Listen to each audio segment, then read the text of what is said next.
Então, meninos, seguindo aí, como nós estamos falando aí das dicas, né? 7 dicas para que você faça uma boa interpretação textual. Então, na número 1, nós vimos aí que é você ler pausadamente, você ler devagar. A dica 2 é que se tiver algum tipo de palavra desconhecida, você vai então sublinhar, tá? No próprio texto, tá bom? A dica 3, consulte o dicionário e anote os sinônimos ou a explicação do seu sentido. Então, releia o texto substituindo as palavras desconhecidas. É claro que nessa dica aqui, é claro que você só vai fazer isso enquanto você tiver a oportunidade de estar estudando isso agora, porque na hora da prova você não tem acesso ao dicionário, né? Então, claro, dependendo do texto, até vem aí com algum tipo de conceito, né? Ou até palavra, o texto, né? Mas você tem que estar aí atento, claro, fazendo aí leituras diárias constantes, né? Para que você não tenha dificuldade. E se for alguma palavra que você desconhece, você precisa contextualizar essa palavra, ver o que é que esse texto está falando e tentar de algum modo entender e compreender o seu sentido geral, tá? Então, a terceira aí, isso não só ajuda a entender um texto em específico, como também aumenta o seu vocabulário, né? Mas para você aumentar o seu vocabulário, você precisa começar a fazer isso agora, né? Se é que ainda não está fazendo, porque eu acredito que já estão fazendo isso sim. Então, a dica 4, separe o texto em parágrafos. À medida que você lê, utilize um rascunho para fazer um resumo daquilo que leu. Claro, nós estamos falando dessas dicas agora, né? Na hora do texto, na hora da prova, com certeza a sua técnica, né? As técnicas terão que ser outras, tá? Até mesmo para facilitar aí a sua vida. Então, resuma aquilo que leu, tá? Você terá essa oportunidade agora, né? A não ser que você tenha aí uma capacidade melhor e maior na hora da prova de fazer pequenas sínteses de forma breve, né? De forma rápida, para não tomar muito seu tempo na lateral da sua prova ou onde couber, tá? Então, a dica 5 ler pode ser uma atitude passiva, mas quando você experimenta usar o texto, fazendo perguntas sobre ele e respondendo, você observa melhor o teor das suas palavras e os seus significados. Então, vai fazendo perguntas sobre o que, para quê, com quem, né? O que ele quer, o que ele está interessado em descobrir ou indicar, tá? 6, você vai questionar. Questione o motivo pelo qual o autor usou determinada forma para se expressar. Qual teria sido a intenção para escrever assim e não de outro modo? Então, vai questionando isso aí, tá? Que já vai te dando pistas, já vai te direcionando aí. Questão 7. Faça um novo texto com as suas palavras. Isso agora, né? Que você pode fazer, Mas siga as ideias do autor. Assinale as ideias principais e se certifique que as inclui no texto. Escrever o mesmo, mas com as suas palavras, é uma prova de que você entendeu aquilo que leu. No final, certifique-se de que não colocou palavras na boca do autor, dizendo algo que não foi mencionado no texto, tá? Aqui nós temos 2, variação linguística. Então nós falamos das dicas agora, olha só. Variação linguística, quando é que nós temos aí? O que é essa variação linguística, né? Que nós também temos aí, chamamos de regionalismo, né? A variação linguística envolve espaço geográfico, regionalismos, né? Tempo histórico, né? O português atual. Classes sociais, socioletos, né? Situações formais e informais, que são as gírias, Isso faz com que a nossa língua seja reinventada a cada dia. É preciso estar atento para esses tipos de variações, porque elas costumam ser cobradas no Enem, reafirmando a postura bastante atual dos conteúdos presentes no exame. Por exemplo, quando eu falo, aqui no nosso estado tem pessoas que falam porta, porteira, portão, né? Então vai muito também de vínculo social, né? Grupo social na qual essa pessoa está inserida. Então, por exemplo, eu não falo porta, eu falo porta. E eu sou goiana também, então eu sou goianiense. Então eu não falo porta, eu falo porta. Falo porteiro e portão.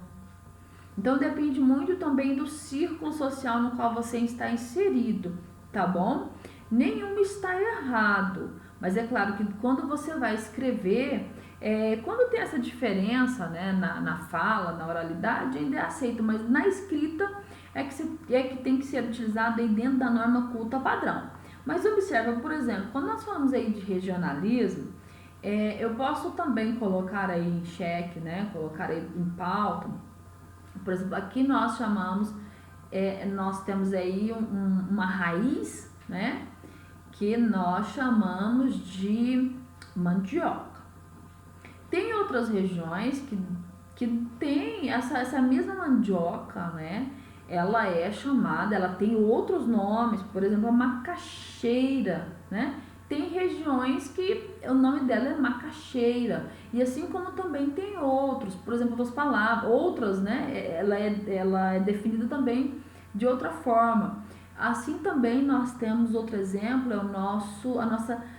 aqui também no nosso próprio estado, na nossa própria cidade, nós temos palavras diferentes para o mesmo produto, para o mesmo alimento. Por exemplo, laranjinha é o mesmo, para alguns, o mesmo chup-chup ou din-din, né? Então vai depender muito, sacolé, tem muitas regiões. Então, se no nosso estado já tem uma variação linguística, pensa isso a nível nacional, né? Então, a nível Brasil, nós teremos aí, então, variadas formas de pronunciar a mesma palavra, né? A mesma palavra. Então, estejam atentos aí, porque essa variação linguística também, ela é cobrada na prova, tá? As variações linguísticas reúnem as variantes da língua que foram criadas pelos homens e são reinventadas a cada dia. Dessas reinvenções surgem as variações que envolvem diversos aspectos históricos, sociais, culturais, geográficos, entre outros, tá? E aí nós falamos aí também sobre a quantidade de palavras diferentes que nós teremos aí para vários tipos de produtos, alimentos, enfim. Olha aqui, nas falas do Chico Bento e de seu primo Zé Lelé, notamos o regionalismo. Vamos observar aqui. Olha só o Zé Lelé. Eu é que não posso nem pensar nisso. Quem me dera. Aí ele, eu vou ter que estudar muito até me formar numa universidade. Daí vou arrumar um trabalho que ajude as pessoas a viver melhor. Olha só. Quando nós falamos de regionalismo, envolve também, é claro, uma cultura local, um histórico, né? Uma história. Eu falei da porta, falei do din-din, né?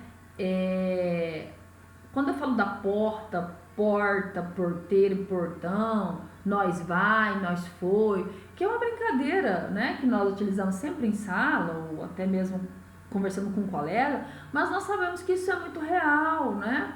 A questão, aqui nós utilizamos como regionalismo, igual, por exemplo, nós temos aqui o aiço, né? Que muitos às vezes confundem o goiano, né? Que o pessoal chama de goianês, o goiano, né? A variação linguística do goiano com o mineiro. Mas nós sabemos que do sul, pessoal, barbaridade. Então, é muito diferente, né? Quando você chega na região norte do Brasil, o sotaque também muda, né? Então nós temos que respeitar aí as variedades. Respeitar, é claro, mas nós sabemos que dentro da norma culta padrão, quando nós estamos falando de uma escrita, quando nós estamos falando de norma culta, principalmente em um texto, você tem que estar atento, porque esse texto ele não aceita, tá? Essa produção textual ela tem que ser realizada dentro da norma culta padrão. Então tomem cuidado aí, tá? Para você não colocar. Olha só, nessa fala do Zé Lelé tem uma série, se nós formos analisar, tem assim uma série de erros inúmeros, né? Tanto de concordância, né? Verbal, concordância aí nominal, erros de grafia, de acentuação, né? Então tem uma série de erros aqui, tá? Então tomem cuidado, porque isso aqui dentro da norma culta não é aceito. Dependendo aí, e com certeza se tiver algo desse nível será vai tirar ponto, né, da sua produção textual. Então estejam atentos aí, tá bom? Tem essa prática da leitura e da escrita também, para que você não caia nesse erro, tá? Até mesmo alguns vícios que nós temos aí, tá? Tipos e exemplos de variações linguísticas. Há diversos tipos de variações linguísticas segundo o campo de atuação. Primeiro, variação geográfica ou diatópica. Está relacionada com o local em que é desenvolvida, tal como as variações entre o português do Brasil e de Portugal, chamadas de regionalismo. Olha só, nós não vamos entrar muito nesse aspecto, nesse assunto não, só para nós entendermos um pouquinho aí sobre as variações linguísticas. Olha só, o português do Brasil, nós temos aqui celular, de Portugal, telemóvel, né? Ônibus no Brasil, em Portugal, autocarro, trem no Brasil e comboio em Portugal. Então, regiões.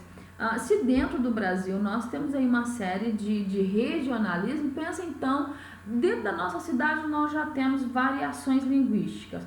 Do nosso estado também temos. Do Brasil, então, nossa, infinitas, né? Pensa isso então, vamos colocar aí a nível mundial. Nós teremos uma série de regiões, muitas e muitas palavras aí que vão variar, vão mudar muito, tá? Então, nós entendemos que ela existe, nós sabemos que ela existe, nós temos que saber identificar e tomar cuidado também com os vários tipos de variações linguísticas que nós teremos aí na hora da nossa produção e na hora da nossa interpretação textual.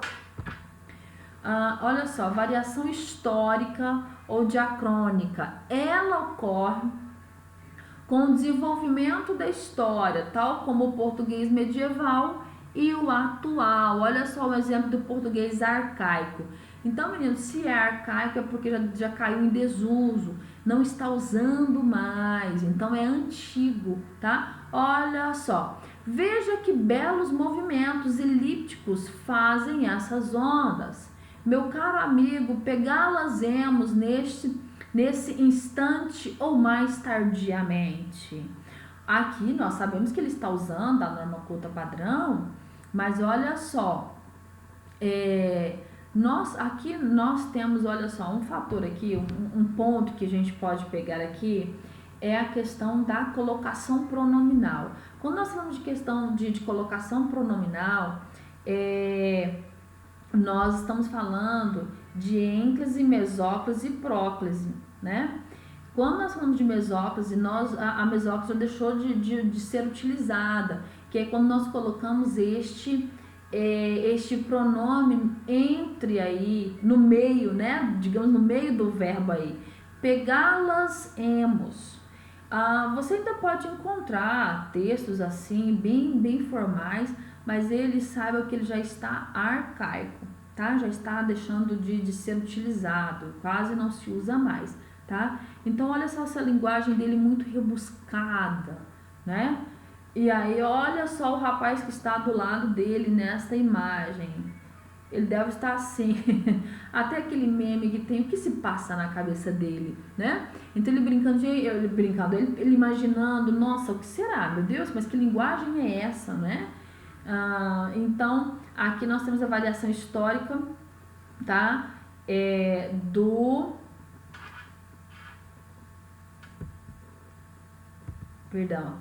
da variação linguística, tá? Aí nós temos aí a variação social, tá? É percebida segundo os grupos ou classes, nós falamos agora há pouco, ou classes sociais envolvidas, tal como uma conversa entre um morador jurídico e um morador de rua. Exemplo desse tipo de variação são os socioletos, né? Exemplo de socioleto. Vida moderna. De acordo com o laudo, você está com um processo de intumescência resultante de lesão inflamatória e necrose subcutânea. Isso o doutor falando. E aí o paciente, que? Meu Deus, doutor? E quanto tempo eu tenho de vida? Ele, não se preocupe, né? É só um furúnculo. Então, olha só, né?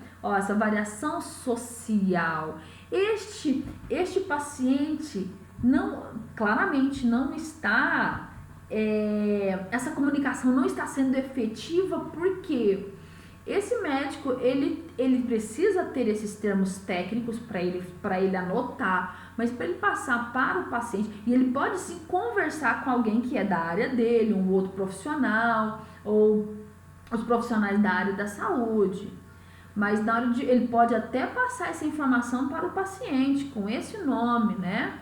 Mas ele precisa simplificar, não é algo que esse paciente está familiarizado, tá? Então, não significa que ele não tem a ver também com questão financeira, se é pobre, se é rico, mas não é, olha só, é percebida segundo os grupos ou classes sociais envolvidos ali, não é o contexto deste paciente, tá? Então, essa variação social, que na verdade, se esse médico não esclarece para ele que isso é um furúnculo, você percebe no segundo quadro que essa comunicação não está sendo efetiva, né? Não foi efetiva até então, até ele esclarecer, né?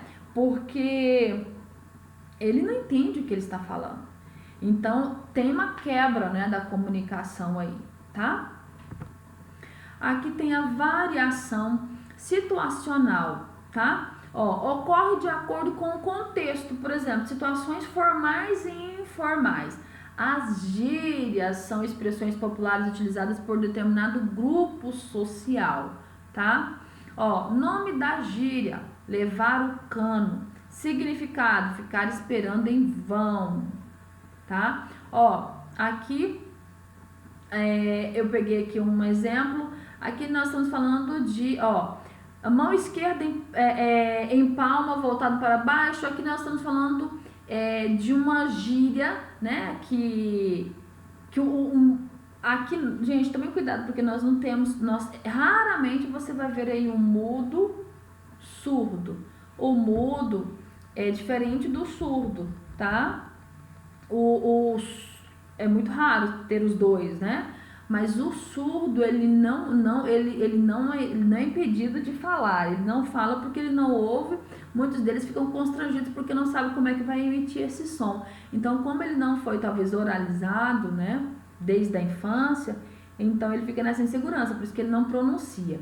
Aí aqui eu peguei, porque está ensinando, né, falar levar o cano, né, em libras. Mas aqui quando nós falamos de gíria, gente, variação situacional, diafásica, tomem cuidado, porque na escrita jamais você coloca gíria. Você não pode usar gíria, você não pode usar jargão, tá? Você não pode usar nada que venha desfavorecer você ou empobrecer o seu texto, até mesmo na oralidade, né? É claro que dependendo do convívio social que você está do contexto social que você está inserido, do momento, das pessoas que você está envolvido ali, ou uma pessoa que você tem muita intimidade e você tem esse tipo de linguajar, tudo bem, ok. Mas isso na oralidade, na fala, porque na hora da escrita não cometa esse erro, tá?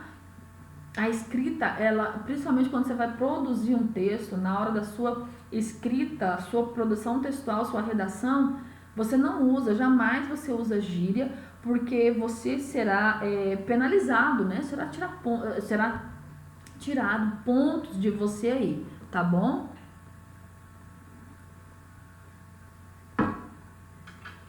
E aí nós temos então variação situacional, tomem cuidado aí. Aí nós temos aqui linguagem formal e informal, é o que eu estou falando o tempo todo com vocês, tá? Tomem cuidado, priorizem a linguagem formal, deixe de lado a linguagem informal, né, que vai envolver aí uma série de palavrões, jamais use, putz, nada assim, tá bom?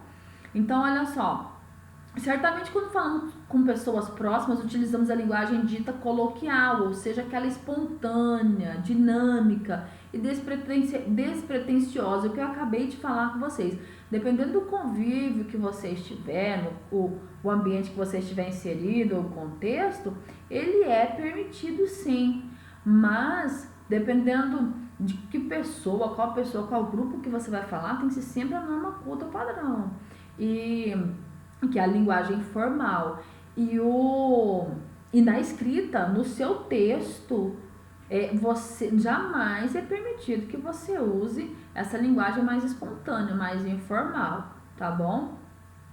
Ó, em ambos os casos, utilizaremos a linguagem formal, tá? Tanto na escrita quanto na oralidade, dependendo do contexto, né, que você estiver inserido. Observe que as variações linguísticas são expressas geralmente nos discursos orais. Quando produzimos um texto escrito, seja em qual for o lugar do Brasil, seguimos as regras do mesmo idioma, na norma culta padrão, tá? Então, sempre vai escrever norma culta padrão, tá? Aí aqui nós vamos falar um pouquinho sobre denotação e conotação. Eu acredito que seja aí um tema já recorrente, um assunto tranquilinho, né? Muito fácil de entender.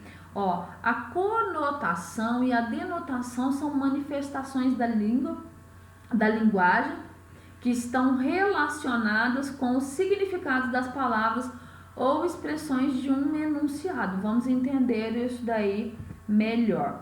Ó, o que é denotação? A denotação é o uso do sentido literal ou real da linguagem em uma declaração. Quando utilizada, ela não proporciona espaço para outras interpretações, sendo, portanto, objetiva e precisa. Por esse motivo, a denotação compreende o sentido dos dicionários, ou seja, o sentido próprio, original e dito das palavras. Assim, a intenção de um enunciado, de enunciação denotativa é emitir a mensagem ao receptor de modo que ela não seja interpretada ou decifrada de outra maneira. Exemplos de denotação: notícias e reportagens, bulas de remédio, manuais de instruções, textos científicos.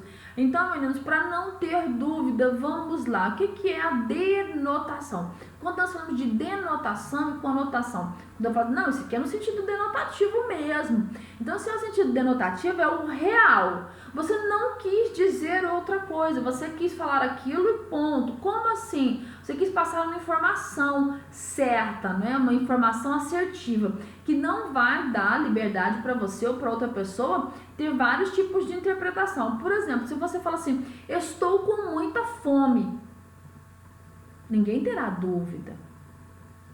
Agora, dependendo do ambiente, do contexto que você estiver, você fala assim, nossa, estou com uma fome de leão. Então quer dizer que você está com muita fome. Mas então por que você não disse que você está com muita fome? Você não usou porque você não falou porque você usou uma linguagem aí conotativa, né? Você exagerou, você deu margem para a pessoa pensar como ela bem quis, né? Ou fazer uma série de interpretações. Quando você fala de denotativo, é o sentido real, aquele que está lá no dicionário, tá? Ele é objetivo. Quando você vê, outro exemplo, quando você vê um noticiário, o repórter ou o jornalista que vai apresentar, ele jamais pode brincar com as informações. Ele tem que passar aquela informação correta, assertiva. Então, ele não pode brincar com as informações, ele tem que passar aquela informação que aconteceu, exata, real, original. Então, esse é o sentido denotativo. Quando nós falamos de conotação, que é aquele sentido figurado, onde se pode exagerar, usar metáforas, né? Que é subjetivo. O que é subjetivo? É quando você fala do eu, é quando você tem suas próprias interpretações, tá? Então, quando ele amplia a conotação, é quando você pode aí ter uma série de interpretações, uma série de... Essas palavras podem ter vários sentidos. Olha só, a conotação é o uso do sentido figurado, metafórico ou subjetivo da linguagem em uma declaração.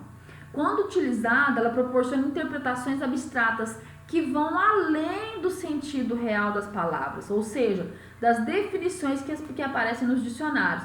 Exemplos de conotação: textos literários, poemas, crônicas, novelas, mensagens publicitárias, charges e tirinhas, histórias em quadrinhos, tá? Olha um resumão bacana aqui.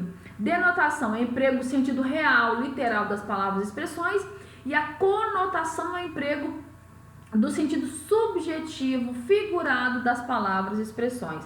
Então, denotação é aquele que você encontra no dicionário, é a palavra real. Conotação é aquela do exagero, tá? Você pode brincar um pouquinho com as palavras.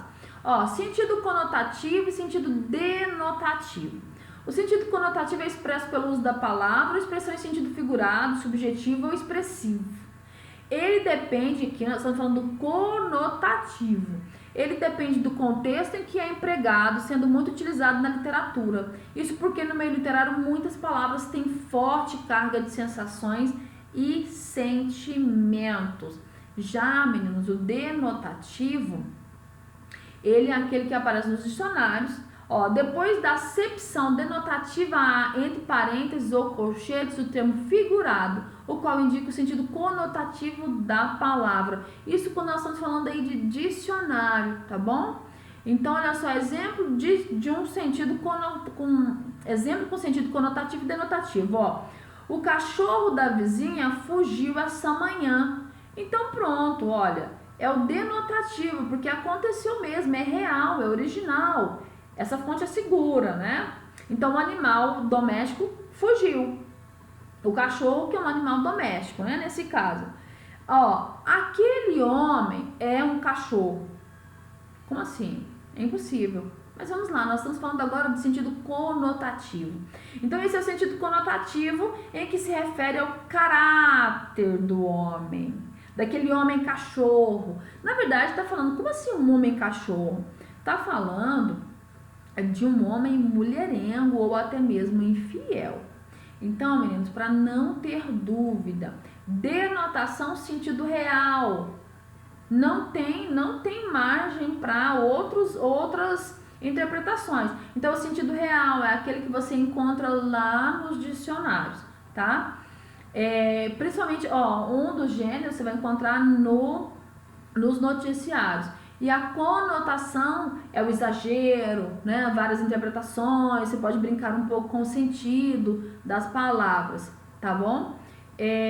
Então, não fica dúvida aí sobre denotação e conotação. Denotação, sentido real, tá lá no dicionário, mesmo as palavras que estão sendo no dicionário, né? Exata, aquela palavra exata. E a conotação é onde você pode brincar um pouco com as palavras, onde você pode exagerar, onde tem aí o sentido figurado, tá? E você pode encontrar aí em tirinhas, em novelas, tá? Em poemas, tá bom?